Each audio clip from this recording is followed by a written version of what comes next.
Tudo bem com você? Muito bom estar aqui, muito bom a gente poder estar junto nessa manhã, celebrando ao Senhor, e hoje podemos estar junto pensando sobre um assunto bem legal, bem interessante para todos nós que vivemos nesse novo mundo, essa nova forma de ser e de viver, né? Nós vamos falar hoje sobre esse tema, vivendo em um mundo secularizado, nossa aula de número 4. Então eu te convido aí a pegar sua revista e a abri-la aí na página 18 e a gente vai viajar um pouquinho nessa aula sobre esse tema. Mas antes disso, vamos orar, colocar diante de Deus e pedir ao Senhor que nos direcione, nos ajude nessa aula. Obrigado, Jesus, porque o Senhor é bom em todo tempo, a sua misericórdia dura para sempre e nessa manhã o Senhor se renovou sobre nós. Nos ajuda no decorrer dessa aula que a gente entenda o assunto a partir da sua ótica, que o Senhor tenha liberdade de agir e de falar conosco em o nome de Jesus. Amém e amém. Legal, galera. Nós vamos falar então sobre esse tema, vivendo em um mundo secularizado.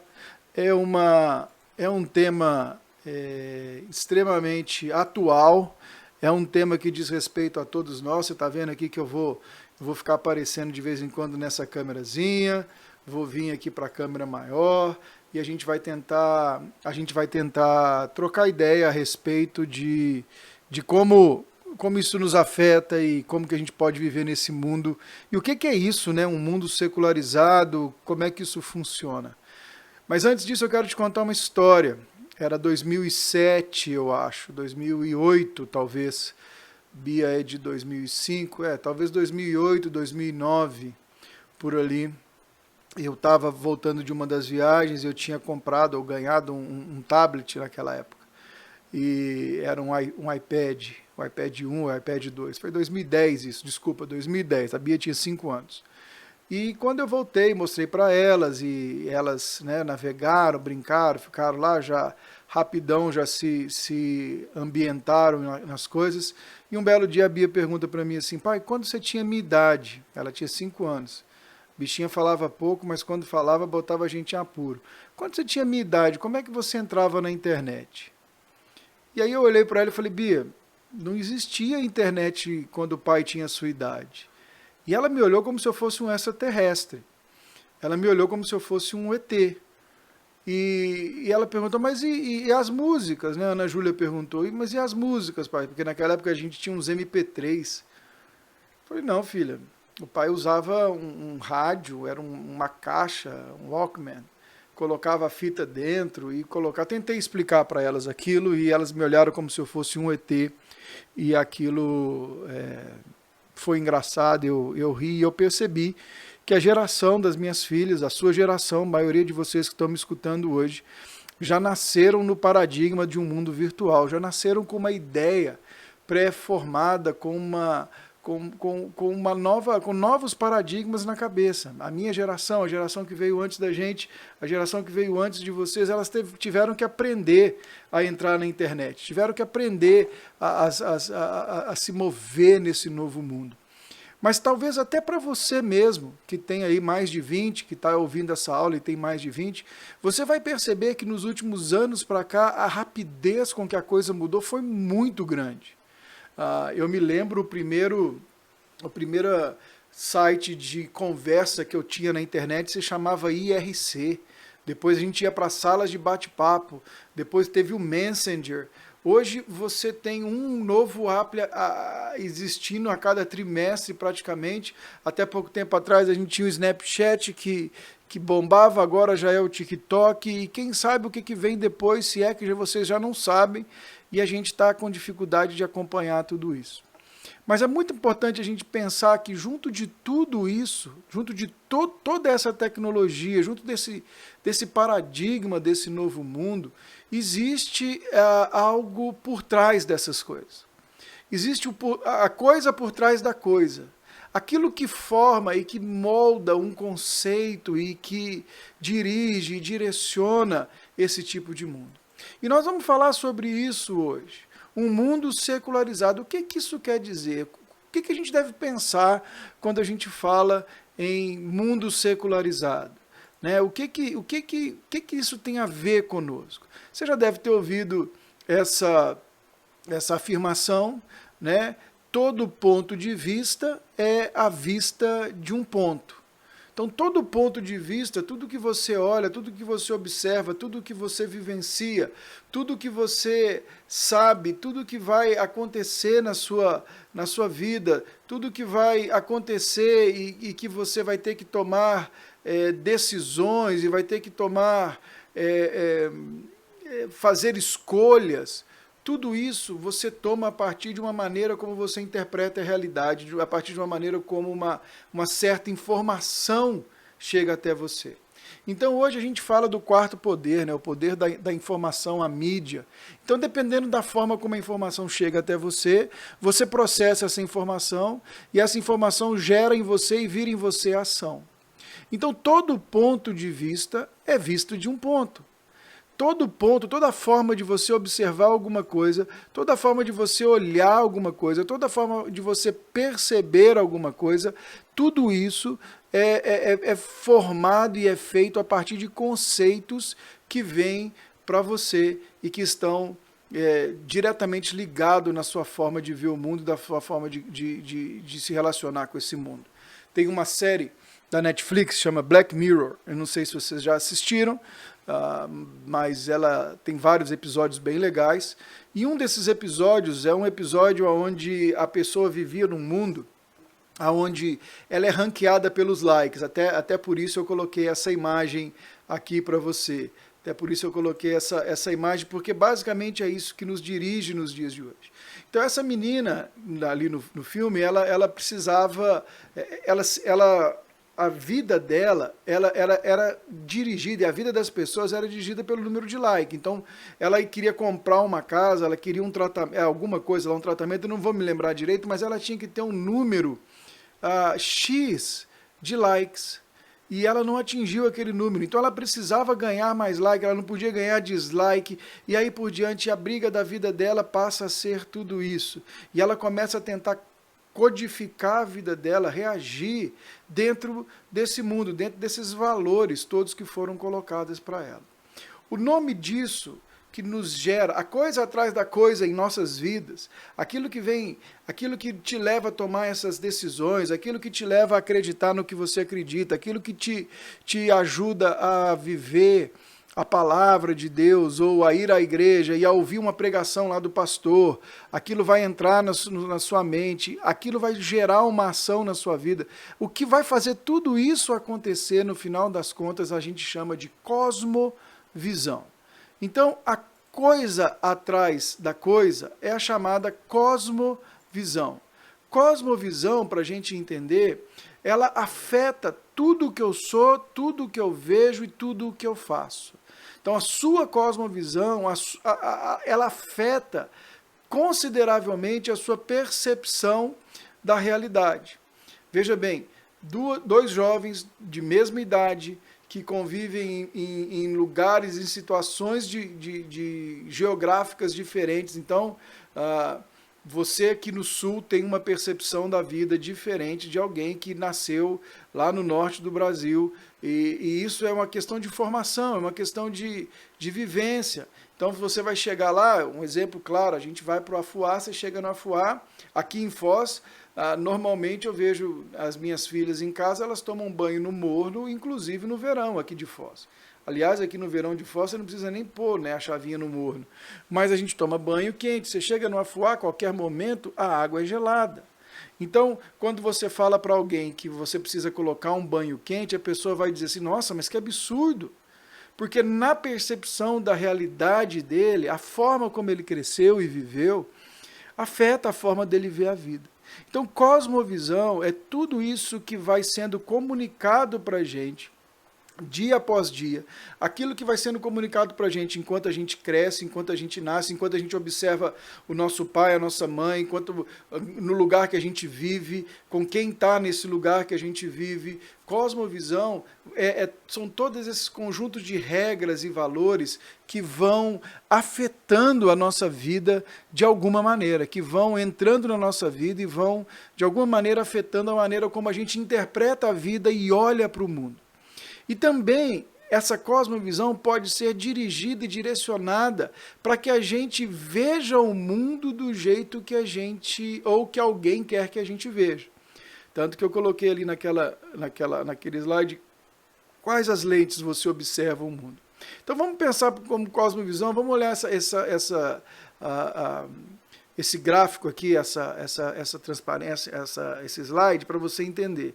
A cosmovisão, primeiro, influencia o que você percebe ao seu redor. O mundo ao seu redor é lido, é visto, é percebido através da sua cosmovisão. Você vai viver, você vai vivenciar, você vai comunicar nas suas amizades, você vai ser e você vai se tornar aquilo que ao seu redor, aquilo que caminha ao seu lado e que está ao seu lado. Então tudo o que você percebe ao seu redor é percebido pela sua cosmovisão. É percebido pela maneira como você entende o mundo, vê o mundo, foi criado e aí por diante. Também define seus valores pessoais e as suas interações com as pessoas. Então, dependendo da maneira como você percebe o seu redor, percebe o seu entorno, percebe as pessoas, você vai olhar para as pessoas e vai valorizá-las, vai interagir ou não com elas, e mais do que isso, os teus valores pessoais vão ser profundamente afetados com relação a forma como você olha e observa o mundo. E isso aqui é muito sério, porque isso é uma coisa que a gente às vezes traz de casa. E é interessante quando Paulo fala, lá em Romanos capítulo 7, ele vai dizer assim, o mal que eu não quero fazer, esse eu faço, mas o bem, ele me é difícil de fazer. E Paulo vai trazer para a gente uma verdade bíblica que a gente precisa entender, que a nossa cosmovisão, seja você a pessoa melhor educada, seu pai tenha feito o melhor trabalho que ele desejou fazer, mas a nossa cosmovisão foi afetada pela queda. A nossa cosmovisão foi afetada pelo pecado. Então, por mais ético que a gente seja e tente ser, a nossa cosmovisão, ela sofreu, ela foi desvirtuada desde o início pelo pecado. Então, tudo que a gente olha, percebe e vê ao nosso redor é definido pela nossa cosmovisão. Então, os nossos valores pessoais, muitas vezes, são definidos pela nossa cosmovisão. Por isso que a gente conhece história e vê muitos meninos, muitas meninas, que para pertencer a um grupo, para ser parte de um grupo, eles abrem mão dos seus valores pessoais. Por quê? Porque a coisa atrás da coisa, a forma como eles veem o mundo, ela diz para eles que o valor deles está em ser aceito naquele grupo. Isso tudo é cosmovisão. Então, cosmovisão influencia o que você percebe ao seu redor, define seus valores pessoais e a sua interação com as pessoas, define, e olha que massa isso, define a sua percepção de Deus e também a sua percepção da palavra de Deus. De acordo com a sua visão de mundo, de acordo com a sua cosmovisão, você vai perceber, vai olhar para o Senhor e vai reagir à palavra de uma determinada maneira. Eu me lembro que uma vez a gente estava numa campanha de King's Kids, um acampamento de adolescentes, e um adolescente estava dando muito trabalho, muito problema. E eu fui conversar com ele, eu era o conselheiro da campanha. E eu sentei para conversar com ele, ele tinha 15 anos, filho de presbíteros, e o pai dele acho que era pastor ou presbítero de uma igreja presbiteriana de Cuiabá, e ele disse assim, tio, eu não quero servir a Deus se o Deus que eu for servir é igual ao Deus do meu pai. E aí ele começou a contar algumas coisas e que, na verdade, era o que o pai dele, bem intencionado, tentava promover, mas gerou no coração dele uma certa repulsa. Ele imaginava que tudo que ele gostasse, tudo que ele queria, tudo que ele almejasse, Deus iria tirar, iria puni-lo. Ele via Deus como alguém muito rígido, alguém muito difícil de se relacionar, muito difícil de se lidar. E ele não queria relacionamento com o Senhor. Por quê? Por causa da bendita cosmovisão. Então a nossa cosmovisão define a nossa percepção de Deus e define a nossa percepção da palavra de Deus. E por fim, ela determina o que realmente é importante para você. Você sabe que a gente faz sempre, em todo o tempo, a gente está fazendo julgamentos o tempo inteiro do que a gente deve fazer, o que a gente não deve fazer, o que a gente deve fazer primeiro, o que a gente não deve fazer primeiro, o que é importante, o que é urgente. Naturalmente a gente faz isso. E a gente sempre vai escolher aquilo que nos é mais importante. Por mais que eu fale para você, por mais que eu te desafie, que eu te convide a viver um certo estilo de vida, se aquilo não for importante para você de alguma maneira, você não vai desejar, você não vai querer, você não vai viver e você não vai escolher por aquilo. Então, cosmovisão, gente, vamos colocar aqui o PowerPoint de novo, resumindo, né, para a gente entender. Influencia o que você percebe ao seu redor, define seus valores pessoais e a sua interação com as pessoas, define a sua percepção de Deus e a sua palavra e determina o que realmente é importante para você. Então, a cosmovisão, ela vai moldar e ela vai influenciar em quem você é e no que você faz. E nós temos que entender que nós estamos vivendo hoje dentro de uma era chamada de pós-moderna. A era pós-moderna, ou período pós-moderno, que é esse período que nós estamos vivendo, ele tem algumas coisas interessantes aqui dele, da forma de pensar, da maneira de pensar. Toda a sociedade, todo o tempo que já houve, ele tem as suas influências na mentalidade, uma coisa que nós chamamos de espírito do tempo, ou time spirit. Então a primeira coisa que o homem pós-moderno, a forma pós-moderna de pensar, o que ela faz? Ela desloca Deus do centro da vida do homem. Até a década de 50, nós tínhamos assim um discurso, um debate muito grande sobre a existência de Deus.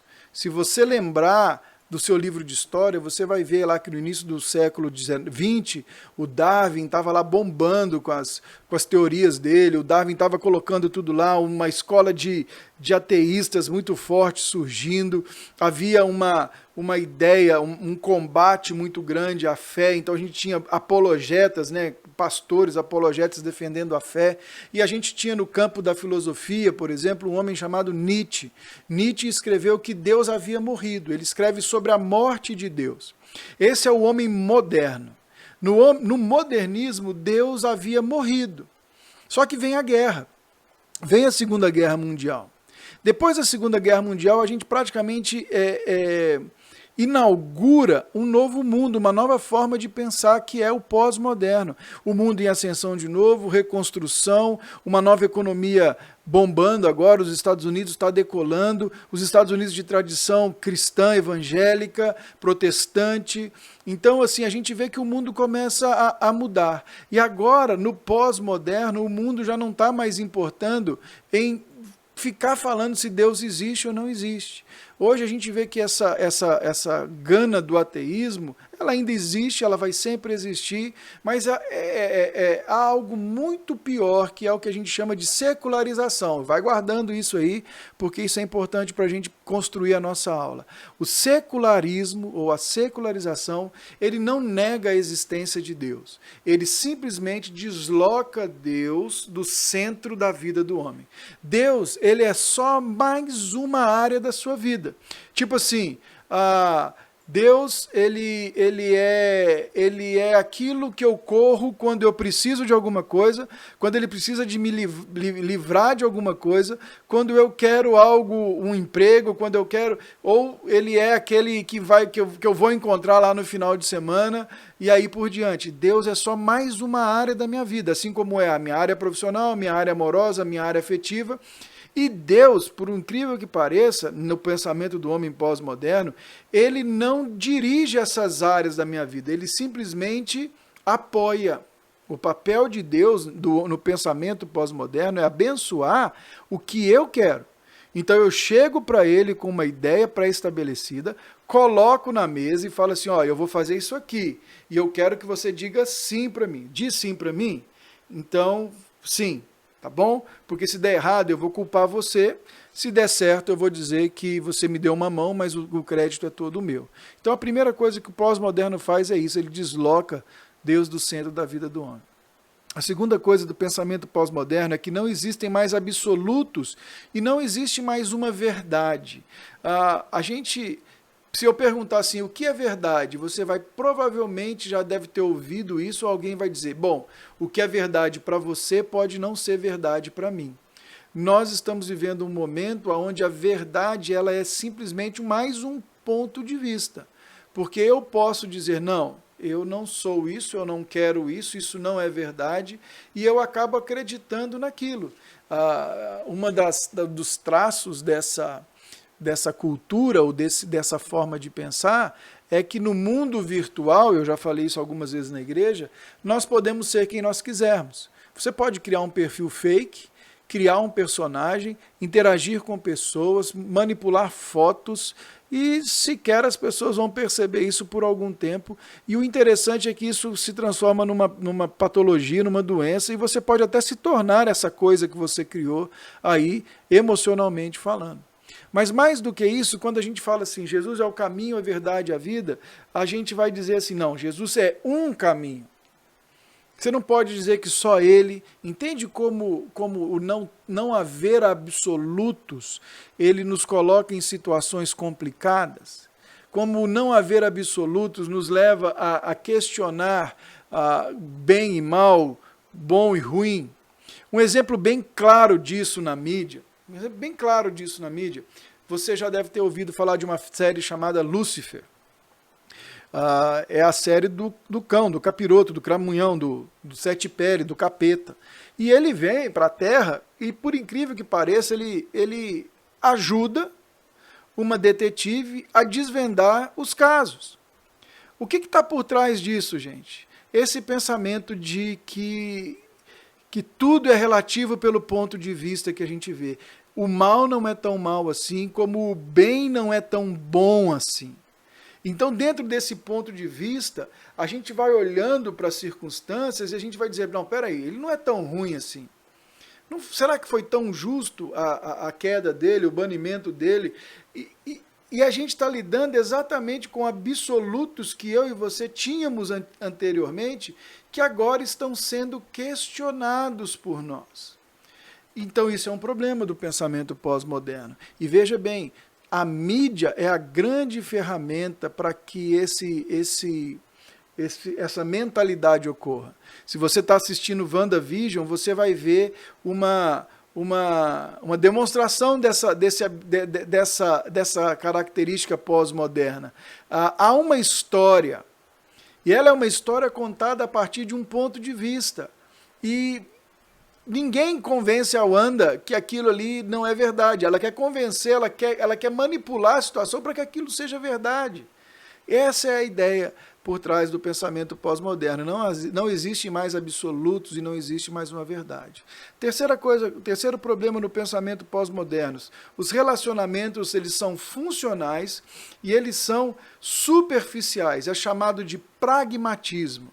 Então é secularismo número 1, que desloca Deus do centro, relativismo, o número 2, a forma relativista de pensar, que não tem mais absolutos, desloca os absolutos da vida.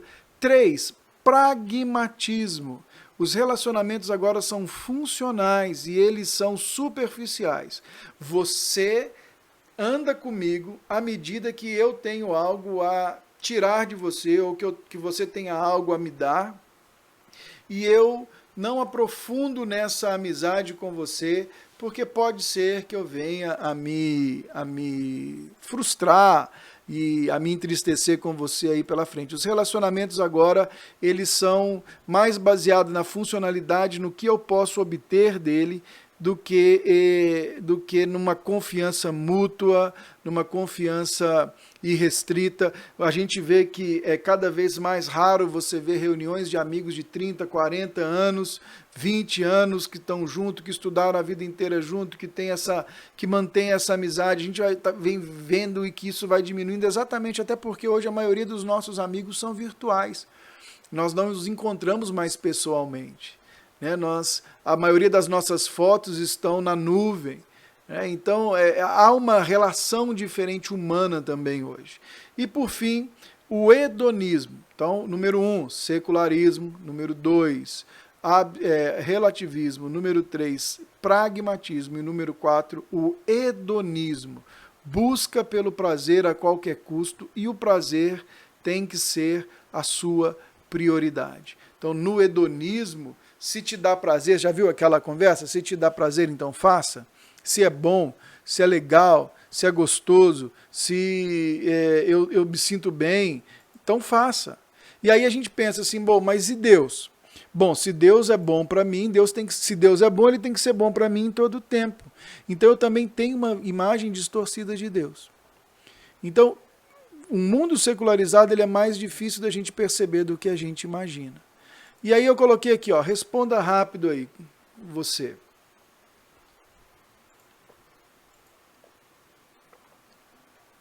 Se a sociedade passa por uma mudança, será que como cristãos deveríamos mudar em certo grau as nossas ações para pertencer à sociedade? Veja bem, isso aqui é muito importante, é uma pergunta muito interessante essa aqui. A gente está vivendo numa sociedade em transição. A gente está vivendo tempos de transição. Então a pergunta é muito clara. Se toda a sociedade está mudando, nós como cristãos também deveríamos mudar em certo grau as nossas ações para pertencer à sociedade? O que você acha? Você acha que sim, que não? Ou você acha que sim e não? É algo que a gente precisa pensar. Talvez o sim e não seja uma excelente resposta, porque sim, nós temos que acompanhar a mudança do tempo, e não, nós não podemos fazer mudanças em valores e em realidades que nós acreditamos e que a Bíblia nos diz que é verdade. Então, aqui é a pergunta, como também nos posicionar em uma sociedade secularizada, relativizada, pragmatizada ou pragmática, hedonista e também humanista? Como que a gente vai se posicionar diante desse tipo de sociedade, diante desse mundo que está vivendo diante de nós? Nessa pergunta que eu te fiz, eu coloquei aqui no final dela da sentença humanista. Por quê? Porque o homem passou a ser agora o ponto central da sua vida. O homem agora define o que ele quer ser, como ele quer ser, onde ele quer ir e como ele quer fazer. Essa é o time spirit, essa é a influência do nosso tempo. Então a gente tem um problema muito claro e muito sério para que a gente pense e responda essas perguntas. E a gente tem que começar a pensar nisso aqui de uma forma mais ativa, gente. Nós temos hoje o que a gente chama de mente dividida. Uma mente que está que luta entre esses dois pontos, entre um campo dela sagrado e um campo dela secular. Uma mente que classifica algumas coisas como sendo sagrada, isso é chamado de dicotomia, tá? Dividido. Algumas coisas são sagradas, algumas coisas pertencem a Deus, o dia de Deus, ir na igreja, orar, pedir bênção e tudo mais. Então, isso é vida sagrada. A gente pensa, por exemplo, em profissão, e profissão para a gente ela entra no quadro do secular, naturalmente, normalmente. Talvez não você que está me ouvindo aqui hoje, mas em linhas gerais, nós olhamos para a nossa profissão, olhamos para o mundo ao nosso redor, olhamos para o nosso trabalho como algo secular. E isso vem de uma tradição antiga, onde os gnósticos achavam que tudo que era sagrado era melhor. Então, a gente olha, nossa, eu queria ser alguém que para pregar a palavra é só o pastor, ou o missionário, ou o obreiro lá da igreja que trabalha em tempo integral nisso, mas eu não, eu sou um crente qualquer e eu vou para a escola, eu trabalho no Uber e eu não posso falar de Jesus, o máximo que eu posso fazer é dar ali um folhetinho e aquela coisa. Então a gente tem uma mente dividida. Algumas coisas são sagradas, outras coisas são seculares. E aí você vai me perguntar assim, mas como que isso evidencia? Por exemplo, gente, qual é a sua primeira reação quando você tem um problema? Como que você pensa na primeira coisa em resolver um problema? Normalmente a gente vai racionalizar e tentar sair resolvendo, e a oração passa a ser a nossa última recurso. Quando você não conseguiu mais nada, você vai orar e fala, Deus, agora me ajuda porque eu já esgotei todos os meus os meus cartuchos. Nós precisamos entender que para nós, como cristãos, não existe essa divisão de secular e de sagrado. Por quê? Tudo precisa ser entendido como sagrado. Tudo é sagrado para a gente. Tudo para a gente deve ser feito, precisa ser feito como expressão de glória a Deus. Então, para nós, a primeira coisa que a gente tem que pensar, e isso ainda até agora você viu que nós não entramos na revista, a gente tem que pensar que para nós viver no mundo secularizado não deveria ser um desafio tão grande, porque para nós olhamos para esse mundo, por mais secularizado que ele esteja, nós olhamos para esse mundo sabendo que nós cristãos, vamos andar nesse mundo, vamos estar nesse mundo como cidadãos do reino. E tudo o que a gente fizer, nós vamos fazer nesse mundo para a glória de Deus. E isso vai mudar todas as coisas. Se o Espírito Santo de Deus pode compactuar, é algo que eu posso viver. Esse é o maior filtro. Essa é a melhor definição que você pode. Você vai lá, você consegue fazer aquilo para a glória de Deus, consegue ver determinados vídeos para a glória de Deus, você consegue ouvir determinados tipos de música para a glória de Deus, então faça. Mas se você tem dúvida disso, talvez seja algo que não glorifique ao Senhor, não deve ser então pensado, vivido, vivenciado por nós. Então a gente precisa olhar para isso. A dicotomia nos acompanha, nos impede de pensar. Então, quais são os perigos da gente viver em um mundo secularizado? Primeiro deles, a revista vai nos dizer que é tornar-se alguém alienado. Por quê? Porque quando a gente está vivendo pelos valores desse mundo, nós vamos invariavelmente experimentar esses três itens aqui. Primeiro, nós vamos ser dessensibilizados, nós vamos parar de ver as coisas, nós não vamos mais ter a sensibilidade, nós vamos olhar para o mundo ao nosso redor e não vamos conseguir perceber ou dialogar com esse mundo. Eu não sei se você percebe e tem visto notícias, o número de pessoas que têm morrido ultimamente, o número de abortos que tem crescido no Brasil sem precedente, o número de adolescentes e jovens, talvez na sua idade, que tem perdido a vida por ignorância, por idiotice. E a gente está assistindo, tomando café da manhã, a gente assiste, a gente almoça assistindo o balanço geral, vendo todas aquelas mortes, vendo o crack crescendo, e a gente está insensível ao mundo ao nosso redor.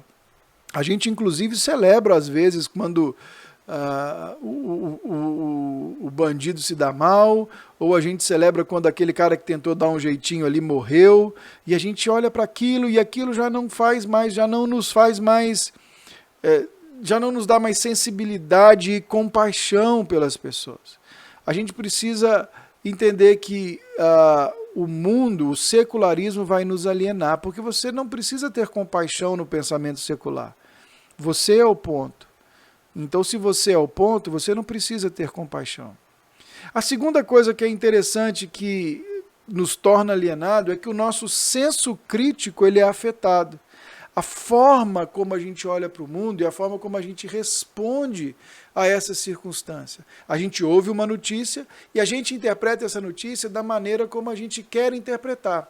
Vou te contar uma história que aconteceu comigo esses dias. Ano passado, eu vi uma notícia e eu, na hora, me indignei. Subiu aquele negócio, assim, veio aquela indignação do fundo do meu coração. E eu pensei comigo, não, eu tenho que me manifestar. E eu fiz lá uma matéria, fiz um post, coloquei lá no Facebook sobre aquele caso do pseudo-estupro culposo, né? E eu fiz aquilo porque eu tinha ouvido uma determinada viés daquela matéria.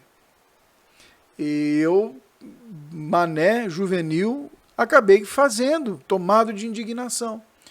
E aí depois eu comecei a perceber que aquela matéria que eu tinha visto era uma matéria que havia sido manipulada. ou ela tinha um viés, aquela matéria. Ela tinha um autor que era um autor conhecido por distorcer as coisas. Eu fui ver as matérias e eu percebi que eu tinha me manifestado de forma errada. Então, quando a gente vive nesse mundo secularizado, o problema da gente se alienar é exatamente perder o senso crítico. É de reproduzir um discurso, e aqui seria muito bom se a gente tivesse online para a gente discutir mais coisas, mas seria a gente reproduzir um discurso sem olhar todas as variantes, sem olhar tudo que está ao redor, e principalmente sem olhar o que a palavra de Deus fala sobre isso, sem dizer para a gente o que a palavra de Deus diz sobre esse determinado assunto. Então a gente está discutindo circunstâncias a partir de um senso comum e não mais um senso crítico. Então a gente tem dentro da igreja pessoas que defendem, por exemplo, feminismo ou machismo, sei lá, direita ou esquerda. E a gente vai vivendo tudo isso sem perceber que isso tem sido formado em nós. Muita gente fala que o evangelho, a igreja evangélica oprime as mulheres, o evangelho oprime as mulheres, mas nunca pegou a Bíblia de Gênesis e Apocalipse para ver como Deus trata as mulheres. E aí a gente fica surpreso quando a gente descobre algumas verdades. Por exemplo, a maioria da mulherada com quem eu converso, ou as meninas com quem eu converso, diz: Gustavo, não é justo esse negócio de ser submisso. Aí eu pego o texto, vamos ler o texto, Efésios 5. Mulheres, sede submissa ao seu marido, né? Respeita o seu marido. E aí a gente percebe que é um discurso que foi feito de submissão, primeiro, pelo prisma errado de submissão. Entendimento errado do que é submissão, biblicamente falando. Submissão não é autoritarismo. Submissão é estar sob a mesma missão, é caminhar juntos, é interdependência. Esse é o primeiro ponto. E o segundo ponto, quando você lê esse texto de Efésios, você vai ver que fala assim, por marido é fácil, é só amar a esposa. Mas o que o Paulo está dizendo ali é muito difícil. O problema ali não são as mulheres respeitarem seus maridos e serem submissas. O ponto ali era os maridos amarem as suas esposas. Veja bem isso que eu vou te falar, talvez você não saiba. Mas naquela época, o homem ele poderia ter a mulher que ele quisesse. Então tinha uma tradição onde você tinha esposa em casa para te dar filhos. Mas a mulher que te daria prazer e alegria seriam as mulheres que estão na rua. Seriam as prostitutas cultuais, seriam todas essas outras mulheres. Quando o Paulo propõe no Evangelho que os maridos amem as suas esposas como Cristo amou a igreja, ele está propondo que os maridos amem as suas esposas como? Lealdade, fidelidade, com amor sacrificial, não apenas para ter algo dela, o que é o herdeiro, mas para dar algo para ela. E aí eu te pergunto, quem está empoderando mais a mulher? O Evangelho, que está dando dignidade para ela em todo o tempo, ou esse pensamento que diz que ela tem que ser mais que alguém ou alguma coisa? Veja bem, nós estamos com o nosso senso crítico afetado, quando a gente está olhando um assunto através do senso comum, do que todo mundo está falando. Você lembra daquele negócio? A voz do homem, a voz do povo e a voz de Deus? A gente sabe que isso é mentira. Você viu nos últimos dias o Big Brother Brasil? Eles manipularam situações claramente e você teve 2 hipervotações. Então o senso comum nem sempre vai te levar para o mesmo lugar. Você pode se tornar alienado vivendo nesse tipo de mundo. Talvez você se orgulhe por ser antenado, mas eu quero te dizer, você está sendo um alienado, porque alguém está formando a sua maneira de pensar no mundo. Alguém está dizendo para você como que você deve mover, andar, que tipo de cabelo que você vai cortar, que tipo de vídeo você vai postar, que tipo de conteúdo você vai consumir na internet. Nós vamos nos alienando nesse mundo secularizado. E por fim, ali, do primeiro tópico, nos afasta de Deus. Por quê? Porque ao nos alienar, nós vamos cada vez mais saindo próximos do Senhor. A revista vai contar lá de Salomão, como Salomão foi se afastando do Senhor, como Salomão foi aos poucos indo para longe do Senhor, como Salomão foi se distanciando daquilo que Deus tinha para ele. O homem mais sábio do mundo se perdeu na sua sabedoria quando começou a se afastar do Senhor. E se você ler o livro de Eclesiastes, você vai perceber muito bem isso, né? Então, a gente começa a olhar e a gente se torna alienado quando a gente não consegue olhar para aquilo que acontece no nosso dia, ou no nosso mundo, ao nosso redor, e perceber com olhos além daquilo que a gente vê e daquilo que a gente sabe que nos é colocado para que a gente engula. Então essa é a primeira coisa. Viver no mundo secularizado pode estar te tornando alienado. A segunda coisa que pode acontecer, que a nossa revista está dizendo, ele vai nos tornar insensível. Então a primeira coisa, você vai sendo aos poucos dessensibilizado, e aí você passa agora a ter uma indiferença. Olha para mim aqui, presta atenção. A gente está num ponto de discussão hoje, por exemplo, num assunto como um aborto, tá? O grande ponto da discussão é: o que a mulher carrega até os 3 meses de vida? É um bebê ou é um feto? Veja bem, o mundo secularizado quer te convencer que não há vida ali. Há apenas um feto. Ele ainda não tem vida. Ele ainda não exerce todos os seus plenos direitos e tudo mais. E o que está acontecendo com a gente? A gente está no meio dessa briga, claro, como cristãos a gente é contra, né? Eu espero que você que está me ouvindo aí, você seja contra ao aborto. Se tiver uma lei, se tiver um plebiscito, você vote contra, porque eu acho que é lógico, não é uma discussão simples, a gente não vai tornar isso aqui, não dá tempo da gente falar, e eu acho que a gente vai ter que ter um sábado à noite para a gente sentar e trocar ideia sobre isso. Mas o que acontece? A gente já está indiferente a isso. Tão indiferente que agora tem uma lei que a ideia da lei é que a mulher possa abortar em qualquer estágio da gravidez. Ela pode abortar uma semana antes da criança nascer, ela dizer, não quero mais. Mas isso vai gerando em nós indiferença, isso vai gerando em nós aquela coisa, meu corpo, minhas regras. Esses motes são motes de indiferença. Então a gente não está nem aí para o outro, não está nem aí para o sofrimento do outro, não está nem aí para a dor do outro, que nos leva para o segundo ponto, que é a gente vai tornando-se insensível, então a gente vai começando a se tornar o quê? Egoísta.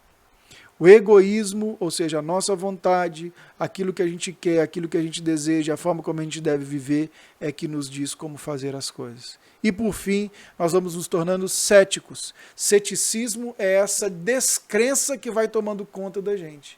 E aí sim, Deus vai habitar um lugar na sua vida, onde você até sabe que ele existe, você até respeita isso, mas você não quer muita relação com ele, não quer muito encontro com ele, não quer muita conversa com ele, porque afinal de contas ele deixa as coisas correrem soltas e as coisas assim vão. Nós vamos nos tornando céticos ao longo do tempo. Então, como viver ou como sobreviver em um mundo secularizado? Então nós vamos agora para o nosso tópico 2 da revista. Como viver em um mundo secularizado? Primeira coisa é não nos conformar a esse mundo. Se você tem sua Bíblia aí, você deve ter lido, nós vamos ver lá Romanos 12, você deve saber esse texto, você deve ter ouvido várias vezes, né? Paulo vai dizer aí no final, chegando ao final do livro de Romanos, ele vai dizer assim: eu peço a vocês, irmãos, pela misericórdia de Deus, que apresenteis o vosso corpo por sacrifício vivo, santo e agradável a Deus, que é o seu culto racional. Então, tudo começa com a gente apresentando nos apresentamos como sacrifício, e ele vai dizer assim no versículo 2, e não vos conformeis, não tomem a mesma forma. Vamos achar Tessalonicenses aqui, 2 Tessalonicenses 2:2. Paulo vai dizer o que também em 2 Tessalonicenses 2:2? Aqui não vos demovais da vossa mente com facilidade, não vos perturbem quer por espírito, por palavra, por epístola, como se procedesse de nós, supondo tendo chegado o dia do Senhor. Então ele está falando aqui a respeito da vinda de Cristo, a respeito do retorno de Jesus. Não mudem a sua forma de pensar, não muda a sua forma de pensar, não se conforme com essas novas maneiras de viver e de pensar, não tome a mesma forma desse mundo, não saia daquilo que você ouviu e daquilo que você aprendeu e daquilo que o Evangelho te ensinou. Isso é extremamente importante para nós. A primeira coisa é a gente não nos conformar. E aqui há uma pergunta que a gente tem que se fazer. O que é conformar-se? O que é tomar forma de? O que é entrar numa forma? Como que isso acontece em nós e em quais formas eu e você já estamos? E a gente precisa sair delas. A gente precisa fazer essa oração. Senhor, há algo que eu tenho estado conformado? Há algo que eu tenho estado longe e fora daquilo que eu deveria estar? Então, não nos conformar é a primeira coisa. E a segunda delas é como viver nesse mundo? Transformar pela renovação da nossa mente. É a primeira coisa. Você precisa começar esse processo de renovar a sua mente, de olhar para a sua mente e de alimentar a sua mente com algo diferente daquilo que você está vendo e daquilo que você está vivendo. Você precisa começar a se fazer perguntas que vão te levar para fora de um senso crítico, de um senso comum. Então Paulo vai dizer aqui assim que nós precisamos renovar, colocar na nossa mente coisas que vão trazer refresco, renovo. Nós precisamos, e eu coloquei aqui do lado B, adquirir uma cosmovisão bíblica. E o que essa cosmovisão bíblica é, gente? Basicamente, renovar a nossa mente é a gente ir para a palavra e tentar olhar para a palavra e ver quais as respostas que a palavra nos dá para todas as questões de ética e as questões da vida. A palavra pode nos ajudar, a palavra pode nos orientar, a palavra tem condições e capacidade de nos ajudar a tomar as melhores decisões da nossa vida. Decisões no trabalho, decisões na carreira, decisões emocionais, decisões afetivas, amorosas, o seu casamento, com quem você vai casar, como que a coisa vai acontecer. Nós precisamos olhar através da lente da palavra. A gente precisa olhar para uma cosmovisão bíblica. O que a Bíblia fala? Lembra lá daquele slide que eu coloquei lá do secular e sagrado? Como que eu vou fazer o que eu vou fazer para a glória de Deus? Isso é transformar pela renovação da mente. É olhar tudo que você faz no dia a dia e falar assim, hoje eu vou trabalhar para a glória de Deus. Hoje eu vou trabalhar porque Deus vai ser glorificado no meu trabalho. Hoje, quando eu chegar e vou namorar com a minha namorada, o Senhor vai ser glorificado no nosso namoro, no tempo que a gente estiver junto. O Senhor vai ser exaltado nesse tempo. Quando eu for fazer um negócio, fechar um negócio, o Senhor vai ser exaltado, porque eu vou ter sido justo e eu vou ter buscado equidade naquilo que eu faço. Quando eu me relacionar com alguém, o Senhor vai ser exaltado, porque eu vou respeitar essa pessoa e eu vou trazer dignidade para a vida dessa pessoa. Cosmovisão bíblica. E isso só vem com relacionamento com Deus. Aqui tem esse versículo de Filipenses 4:8, né, que fala sobre o que a gente deve pensar, tudo que é bom, tudo que é puro, tudo que é reto, se tem boa fama, se tem virtude, que seja isso que ocupe a sua mente. Mas isso não é apenas um karma, gente. Eu não quero que você ande por aí, agora eu tenho que pensar que é bom, tenho que pensar que é bom, não, tenho que pensar que é virtude. Nossa, eu fiquei bravo, alguém pisou no meu pé, não posso. Não é isso que o Paulo está dizendo. O que o Paulo está dizendo é que essas coisas precisam ocupar a nossa mente, para que na hora que elas não estiverem e nós reagirmos de forma diferente, nós sejamos automaticamente relembrados que reagimos errado e precisamos do Senhor. Precisamos voltar atrás, precisamos arrumar as coisas, precisamos pensar no que é justo, no que é reto, precisamos pensar no que é bom. Né? Então esse é o papel da transformação da mente. Ela vai gerar em nós uma forma de vida, uma maneira de viver. ela vai transformar não apenas o que eu penso, mas ela vai se transformar em ações vivas e verdadeiras. Então, para finalizar, para a gente chegar no final, uma conclusão que eu queria colocar para você, eu quero concluir pelo menos com 3 pontos aqui. Primeira coisa, você precisa, depois dessa aula, eu queria que você entendesse uma coisa.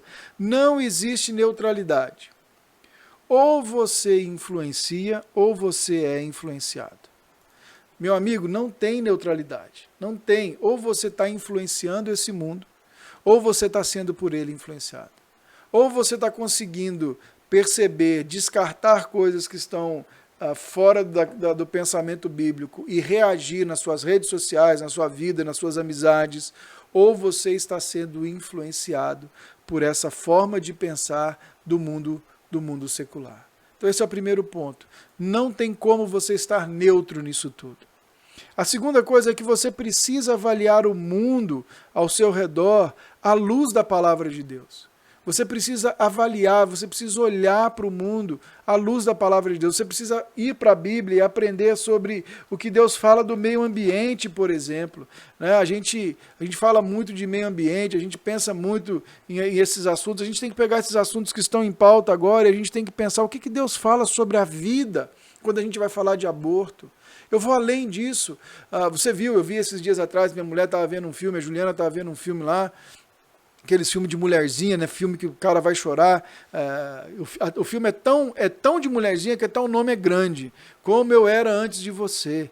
E ela está lá vendo e ela volta para o quarto com o olho inchado. Mas ali tem uma discussão ética fabulosa, meus irmãos, que é sobre o direito à vida. Eu tenho o direito de tirar minha vida. Será que eu tenho o direito de, por maior que seja o sofrimento, permitir que outro ser humano morra? São assuntos que a gente tem que discutir, a gente tem que pensar à luz da palavra. Tudo bem, é uma história de amor bonitinha, mas tem uma crise ética ali naquele meio. E qual que é o problema com isso? O problema com isso, olhem bem para mim nessa janelinha aqui que eu estou falando com você.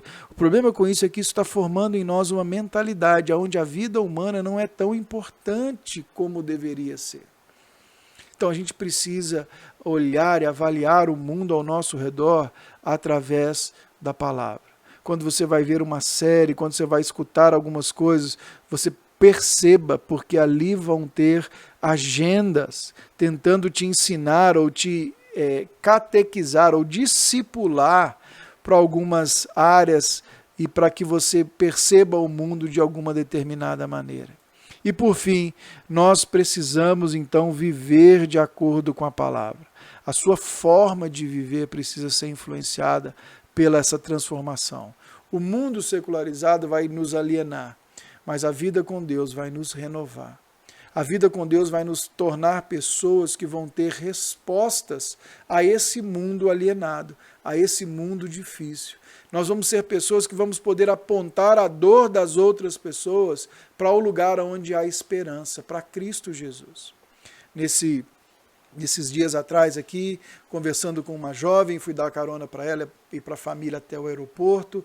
Ela está longe dos caminhos do Senhor e ela me disse uma frase, ela disse assim: ninguém me convence a voltar para o Evangelho não, porque o Evangelho, todo mundo que fala do Evangelho, por que eu tenho que ficar sofrendo? Todo crente, ele fala demais em sofrimento, eu quero a vida boa, eu quero a vida tranquila. Por que você acha que todo crente fala em sofrimento? Ninguém nunca conseguiu me responder isso, ela falou para mim. E eu falei para ela, talvez você tenha razão.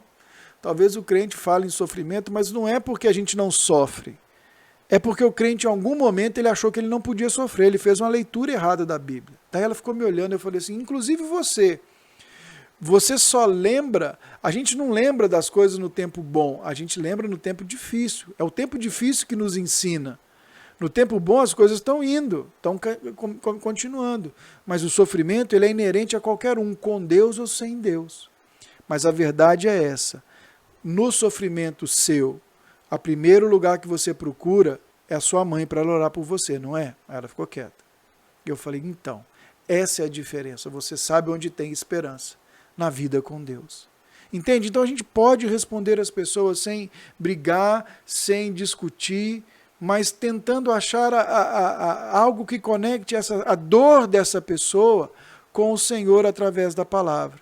Diante de mim tinha uma pessoa com uma dor sentida, verdadeira, que precisava de compaixão e que precisava de uma resposta, e que talvez a minha resposta não foi suficiente, mas a gente precisa dar respostas de acordo com a palavra de Deus. Jesus, quando ele chegava diante das pessoas, você vai lembrar um jovem rico, essa história, e eu vou encerrar aqui, ele fala com o jovem rico, e o jovem rico fala, não, eu já fiz tudo isso, eu já estou de boa, e eu quero te seguir, e aí diz que Jesus olha para ele movido de compaixão, porque sabia o que vinha depois. E eu e você temos muitos amigos assim, que estão andando longe do Senhor, que estão conformados com o mundo. Talvez você esteja assim, conformado com o mundo. E talvez seja o momento de Deus te convidar a viver diferente e andar diferente. Beleza? Foi show de bola estar aqui com vocês. Espero que vocês tenham gostado da aula, espero que vocês não tenham dormido, tá bom? E a gente se vê online ou ao vivo, qualquer hora, para a gente alongar esse papo, tomar um café e bater uma conversa franca sobre esses assuntos e estender essa conversa aqui. Que Deus te abençoe e que Ele dê um dia agradável, cheio da presença dEle, uma semana abençoada para você. Vou orar com você. Senhor, obrigado pelos meus amigos e irmãos que estão comigo aqui e que ouviram essa aula. Minha oração é que o Teu Espírito fale em cada coração e que gere a transformação e mudança necessária em cada vida. Essa é a minha oração em Cristo Jesus. Amém e amém. Deus te abençoe. Nos vemos à noite online, se Deus quiser. Valeu!